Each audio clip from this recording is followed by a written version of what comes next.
All right, let's jump right into this explainer. Today, we are unpacking a piece of source material called Powerful Transactions of Satan.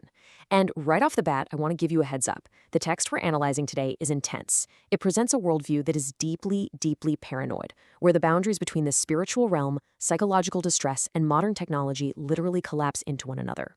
Our goal today isn't to judge this text, but to clearly and neutrally map out exactly how the author's intricate, honestly terrifying universe operates. Let's get started. Listen to this framing. The author's reality establishes incredibly high paranoid stakes from the very first page. According to this material, the baseline human experience isn't peace. It's an active, relentless siege. The author writes that the mind is literally bombarded with negative suggestions of death. This isn't just occasional, everyday anxiety. It's framed as an aggressive external attack. It absolutely sets the tone for everything else we're going to explore. The core premise: you are not safe in your own head. But before we get too deep, we absolutely have to log down a key definition because it forms the bedrock of this entire worldview. When the text talks about transactions, actually scratch that, it's not talking about swiping a credit card or buying a car. In this framework, a transaction is an invisible exchange of spiritual or psychological energy. A conversation, a fleeting thought, an insult, even a dream. These are all high-stakes transactions being recorded and judged by unseen entities. Keeping this specific definition in mind is like having the decoder ring for the rest of this bizarre worldview. To navigate this theology of paranoia, we're going to break its core philosophy down into 5 clear parts: the mind under siege, surveillance and honey traps, AI and cosmic judgment, dream manipulation and enemies, and finally, the path to salvation. Okay, part 1, the mind under siege, a battlefield of scripts and frequencies. Let's look at how this builds the foundation of the author's struggle. The core idea here is that human consciousness is not a private sanctuary, but an open battlefield where unseen forces are constantly interfering. So what are these threats exactly? We're talking about relentless manipulations that target the subconscious. It's not just those negative suggestions of death we just mentioned. The author claims we face everyday hypnotic scripts, suggesting our normal routines and behaviors are actually programmed by external forces. And even more visceral, the author claims that sins are projected as high-frequency X-rays in brain. It's a really fascinating blend, right? Taking ancient spiritual concepts like sin and mashing them up with clinical, technological language like X-rays and frequencies. Why is all this happening? Well, the author argues these attacks have a very specific goal: recording human reactions and weaponizing our brain's processing power. The text explicitly states that the images projected into the brain impact its processing power to sense emotions and record gestures. The author essentially feels that humanity is a vast array of sensory inputs being deliberately provoked, often by projecting horrifying concepts like a death body, just to monitor how the human reacts. Moving to part 2, surveillance and honey traps, weaponizing everyday interactions. If your mind is a battlefield, your daily life, it's a heavily surveilled minefield where literally nothing is as innocent as it seems. Imagine a stranger insults you on the street. In this worldview, that's not just a rude person having a bad day. It's a terrifying loop. Step 1, a hypnotic script is played by these unseen forces. Step 2, the insult is delivered as a deliberate trigger, designed specifically to make you break a commandment. Step 3, your angry response generates infinite sins which humans loop around in. The author sees completely normal social friction as a manufactured spiritual attack designed to trap you in a never-ending cycle of guilt. The text uses some incredibly jarring language here to describe a deep, deep fear of intimacy. Imagine viewing every single human connection as a surveillance tool. The author believes that romantic or sexual attractions, what they call being honey-trapped by sexy, hot girls, are actually reverse-framed operations under surveillance. If you yield to emotion or attachment, the unseen watchers have already complained against you. Love and lust aren't human experiences here. They are calculated bait meant to ruin your future.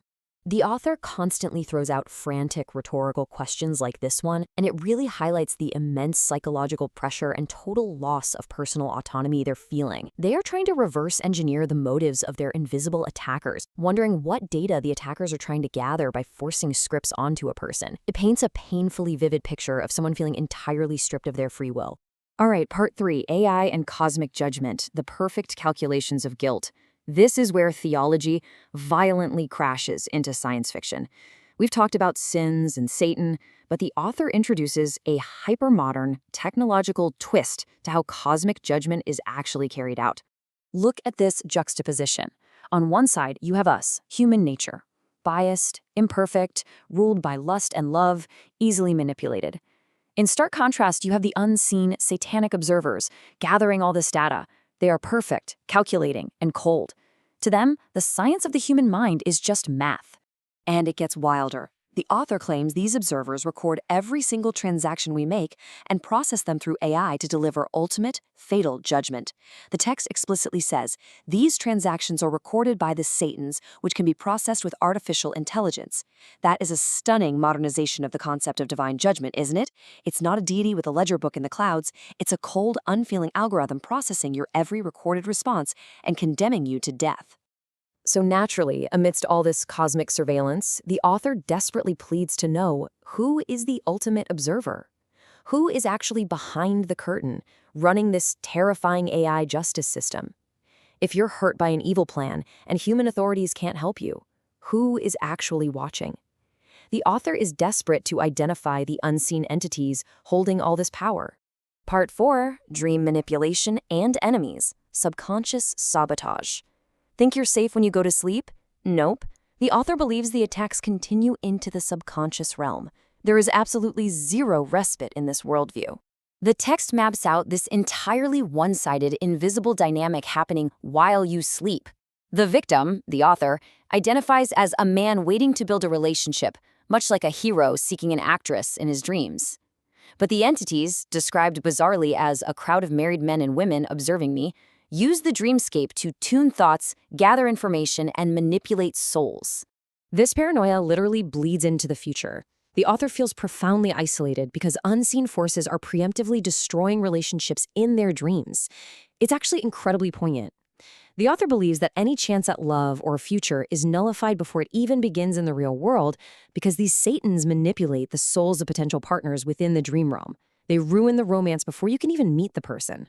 For the author, it all boils down to a single word: enmity. That deep-seated hostility, the active hatred and sabotage by these unseen observers is what the author believes is the fundamental root of all human suffering. It is a world governed 100% by unseen malice. Finally, Part 5, The Path to Salvation, Emotional Detachment. If everyday interactions are traps and emotions are weaponized against you, how on earth do you survive? What is the way out? Well, the author completely dismisses human religion and culture, calling them mere blocking games. We humans try to judge our own righteous actions using our flawed minds, seeking monetary compensation or the gratification of justice. But the text sees this all as a total illusion that completely fails to protect your body or your soul from the real AI process threats hovering above us. So what's the actual escape hatch? Total, absolute emotional detachment. In a world where emotions are honey traps and love is monitored by an AI, the only winning move is not to play. Salvation, for this author, is completely shutting down. No attachment to images, no attachment to personalities. Absolute, cold detachment is the only shield you have against a universe of relentless, algorithmic persecution. As we wrap up this explainer, I want to leave you with this thought. What does this intense framework tell us about modern anxieties surrounding surveillance and the human mind? The text we just analyzed is extreme, sure, but it kind of acts as a bizarre funhouse mirror for very real contemporary fears. Our loss of privacy, the invisible algorithms tracking our behavior, and the overwhelming feeling that massive unseen systems hold immense power over our daily lives. Take a moment to reflect on how technology has reshaped the way we even conceptualize our own inner fears. Thanks for joining me on this deep dive, and keep questioning the systems around you.